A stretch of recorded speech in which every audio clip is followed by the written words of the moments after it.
नमस्कार दोस्तों, द मुखर भक्ति में आप सभी का स्वागत है।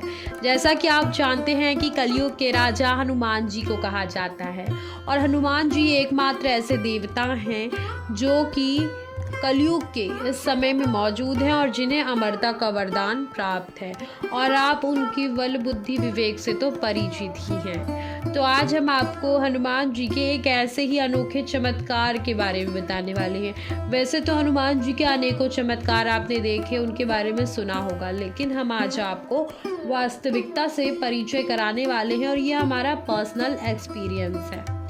तो हम आपको ले चलते हैं हिमाचल प्रदेश के सिद्धवाड़ी में, जहाँ पर चिन्मया तपोवन ट्रस्ट है और यहीं पर पूजनीय स्वामी चिन्मयानंद जी की समाधि है और यहीं पर उनका समाधि स्थल है। यहीं पर एक बड़ी सी हनुमान जी की प्रतिमा भी स्थापित है, जिसे स्वामी चिन्मयानंद जी ने स्थापित किया था। कहा जाता है कि स्वामी चिन्मयानंद जी को हिमाचल प्रदेश सिद्धवाड़ी से बहुत ज़्यादा लगाव था, इसलिए उनकी समाधि भी इस स्थल पर बनाई गई है।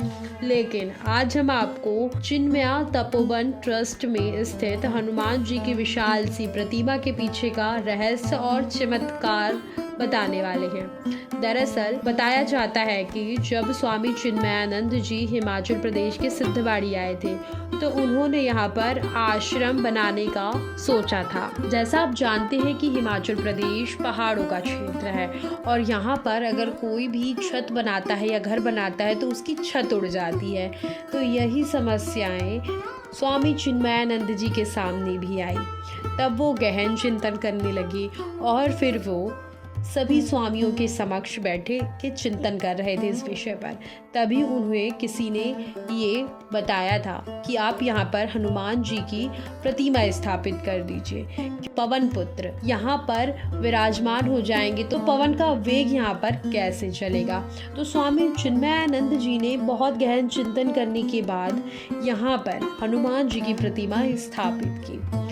और हाँ, जिस तरीके से उस व्यक्ति ने स्वामी चिन्मयानंद जी को बताया था कि यहाँ पर अगर आप पवन पुत्र हनुमान जी को स्थापित करेंगे तो कोई भी परेशानी समस्या नहीं आएगी, ठीक उसी प्रकार जैसे ही हनुमान जी की प्रतिमा की स्थापना की गई तो यहाँ पर आश्रम की छत उड़ने का कोई भी रीज़न नहीं मिला और यहाँ पर पवन का यानी कि वायु का वेग कम हो गया। और ये इसको यहाँ गुरुदेव ने क्यों इसको यहाँ इस्टेब्लिश किया, उसके पीछे भी एक कहानी है। एक बार यहाँ ये जो एरिया जो ये हिमालय का एरिया है, ये जो यहाँ धौलाधार की पूरी रेंज है और ये हिमालय का जो एरिया है, यहाँ पर ना काफ़ी तेज़ हवाएं चलती थी और ये पूरा जो एरिया है ये एक टीला टाइप में था। इसमें मतलब वनस्पति यहाँ होती नहीं थी।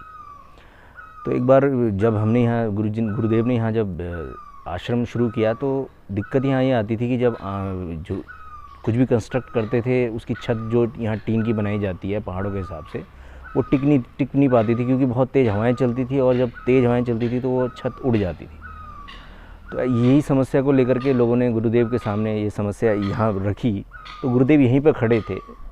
तो गुरुदेव ने थोड़ा ये मतलब धौलाधार की तरफ देखते हुए एक विचार, गुरुदेव के मन में एक संकल्प आया, क्यों न मैं पवन पुत्र जो हैं उनके बेटे हनुमान जी को यहाँ पे ले आऊँ।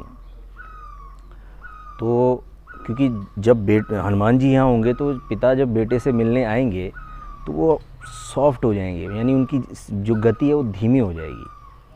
ऐसा उनके मन में एक संकल्प आया, विचार आया और उन्होंने संकल्प लिया कि यहाँ पे ये हनुमान जी की एक मूर्ति बनाई जाएगी। तो 1979 में वो मूर्ति बनाना उसको शुरू किया। साउथ के कोई हमारे साउथ से आर्टिस्ट वगैरह जो हैं, जो मूर्तिकार हैं, वो यहाँ आए और उन्होंने इसको कंस्ट्रक्ट करना शुरू किया। तो ये फिर पूरा प्रोसेस हुआ और ये लगभग 2 साल इसमें लगे और 10 अक्टूबर 1982 को ये पूरी मूर्ति बन के तैयार हुई और उस दिन इसका उद्घाटन भी गुरुदेव ने स्वयं करा।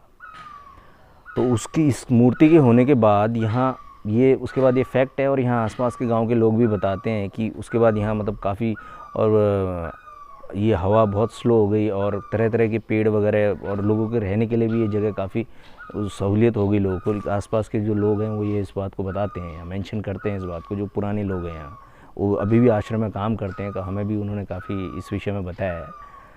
तो उसके बाद और यहाँ तरह तरह की वनस्पति भी आपको देखने को मिलेंगी, देवदार के पेड़ और आम के पेड़, अमरूद के पेड़, अलग अलग वैरायटी भी देखने को मिलेंगी।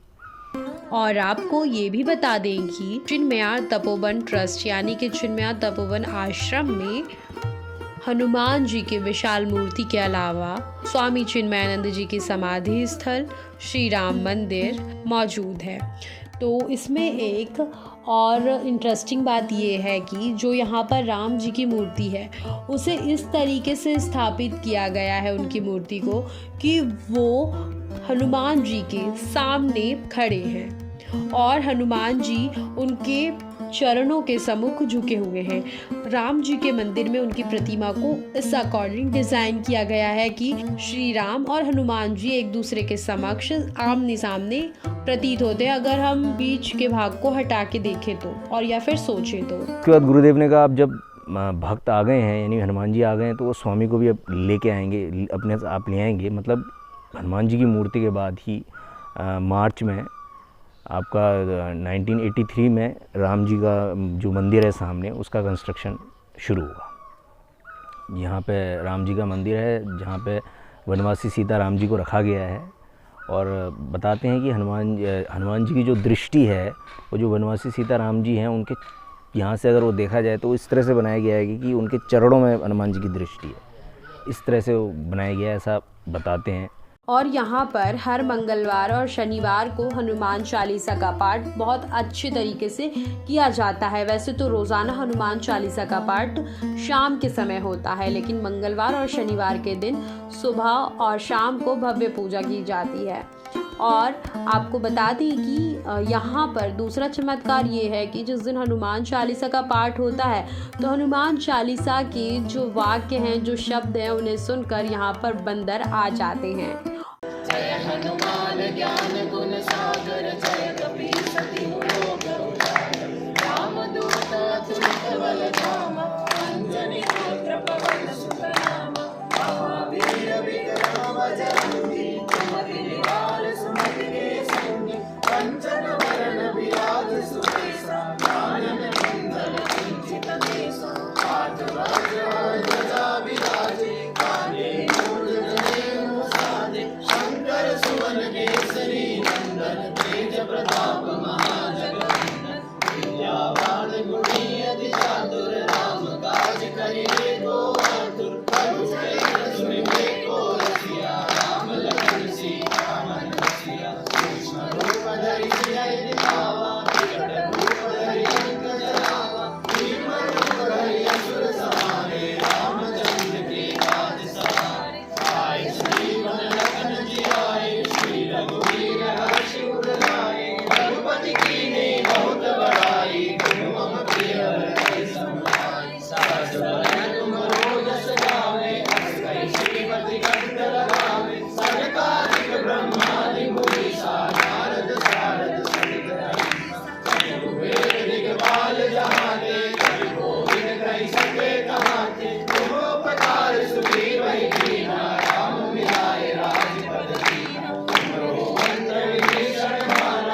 पाठ कर कोई छूटई बंदी महासुतो बड़े हनुमान चालीसा हो सीता की जोड़ी तुलसीदास सदा हरि तेरा की जय नाथ जय महादेवा की जय नाथ जय महादेवा पवन तनय संकट मंगल मूर्ति रूप राम लखन सीता सहित जय बसव सुरभूप। तो हमने आज आपको जो इन्फॉर्मेशन दी और जो हनुमान जी के चमत्कार के विषय में आपको जानकारी दी, इस विषय में शायद ही आपने कभी सुना होगा, लेकिन ये बात पूर्णतः सच है। हनुमान जी के छोटे बड़े चमत्कार हर जगह होते रहते हैं, लेकिन हमने आपको उनमें से एक चमत्कार के विषय में बताया है। उम्मीद है आपको हमारी ये इन्फॉर्मेशन अच्छी लगी होगी। इसी के साथ नमस्कार।